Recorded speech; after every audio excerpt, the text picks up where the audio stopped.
What up, YouTube? Hey, it's your boy Southern Smoke Boss at it again. So I'm gonna go ahead and do some. I had went to Lady and Son a couple months ago, and I love the pork chop. So I'm gonna go ahead and do some pork chop like Lady and Son. Nice center cut, bone-in pork chop. What if they don't know what Lady and Son is? Lady and Son is Paula Deen Restaurant in Savannah, Georgia. I'm telling you, the buffet is off the chain. I mean, hey, biting finger good, licking finger good, you know. So I got some buttermilk. I'm gonna use about 2 cups of buttermilk. So got a measuring cup here. So like so. No, buttermilk is nice and thick.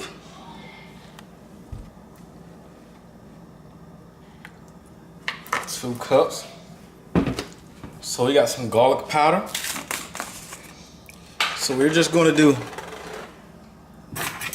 1 teaspoon of garlic powder. You want to use garlic powder, not garlic salt.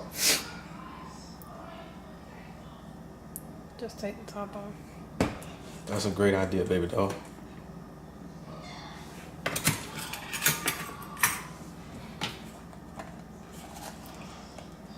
I kind of cut my nails.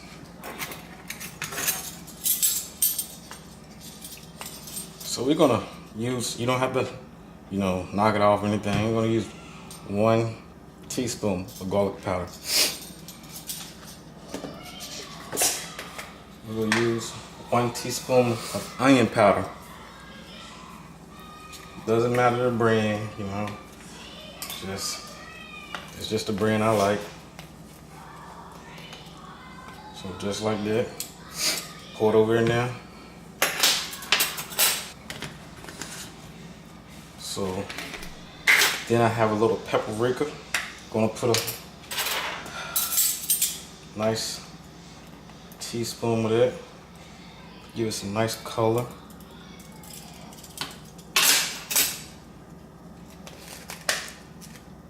You can edit the recipe for how you want to, but if you want a little more spicy, so I got some Louisiana Cajun seasoning.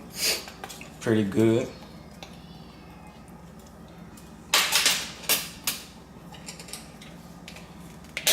Cause that down south we like that Cajun.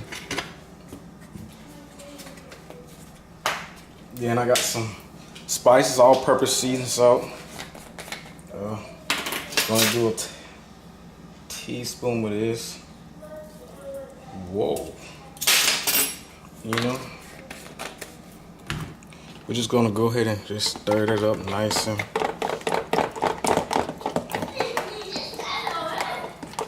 stir it up. You can see how lumpy the buttermilk is. Look at that. And so it wouldn't. It's just you could probably get away with using regular milk. You'll just have to add some eggs to it to probably get away with adding it.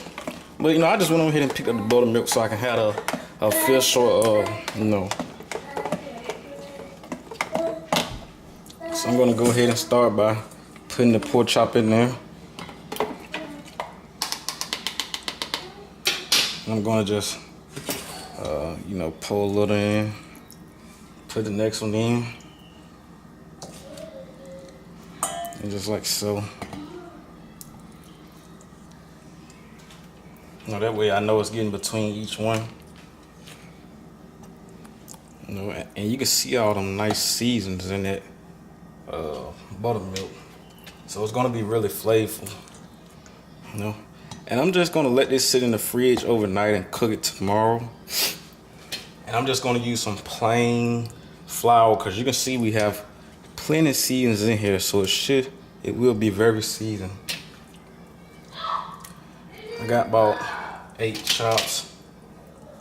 So you see the 2 cups of buttermilk, how much we came out to. It's gonna make it rise up.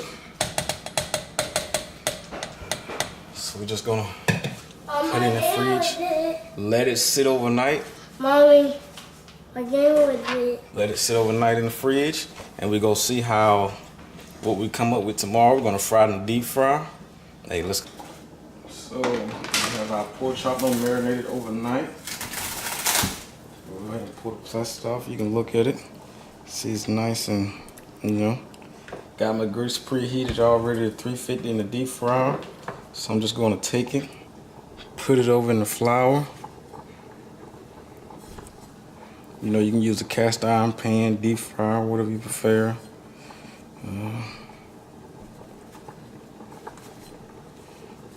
You just want to get it coated with flour, and I can just smell the seasoning. I didn't even put in the seasoning, the plain, you know, self-rising flour. Up to you. All depends on how you want yours, much season. So then I'm just gonna bring it over, have them deep fry like that. Drop it down.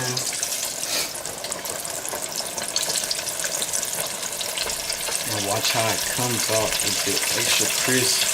Nice and golden brown. I'm using vegetable oil, so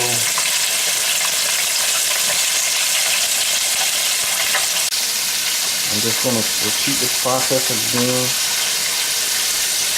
See how that thick, nice milk is on there. Put it in there. I usually would have my put in a plastic bag. That's a lot more easier.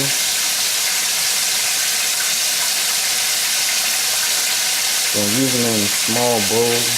With the pork chop being so big and my hands being so, you know, big, it's kind of hard doing it in here. So I would recommend getting a Ziploc bag, putting your flour in, just shaking it around. So wait till this one gets.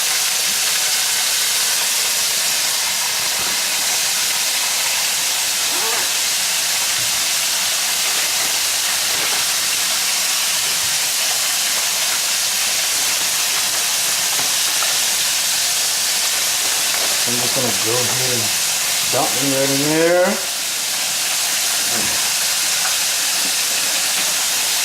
And watch how much easier it gets for me. Like that.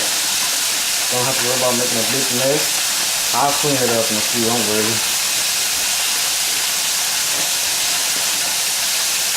But if you could take a look and look at how this pork chop is getting nice and like that buttermilk golden on there. I'm gonna let it keep cooking about another minute.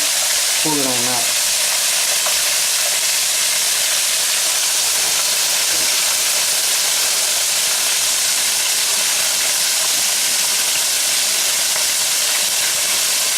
I'm gonna pull it up, flip it over a quick second, because it looks like it, you know, it's kind of floated too early, so I'm gonna let it keep cooking a couple more minutes. Because it does have a nice thick coating on it from the buttermilk, making it nice and fluffy and crispy.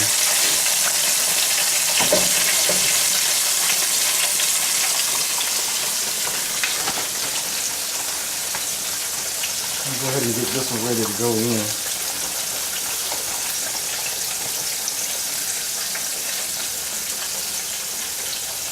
I'm just let some of that grease drain off. I got my pan with the, I'm gonna put it on there, let it drain down off. Then I'm gonna go ahead and insert another one, just the same way as I did the first one.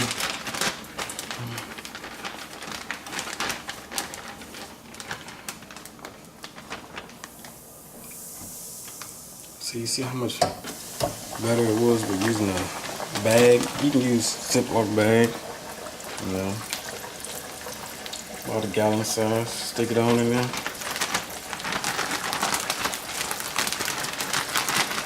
It's best you do one at a time so you can get it coated all around.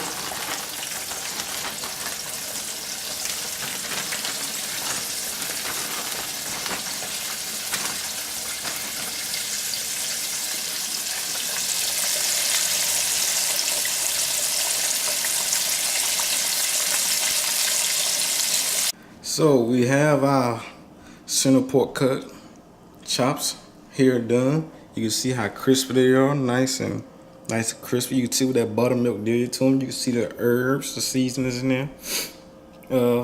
Hey, hate that. Make sure you like, comment, let me know some more things you guys want to see. But hate to run off, but I gotta go take me a bite of one of these pork chops. They are calling my name. Peace out. Is that the bone? Look at that. And it nice and juicy. Look at that. Let's try this skin.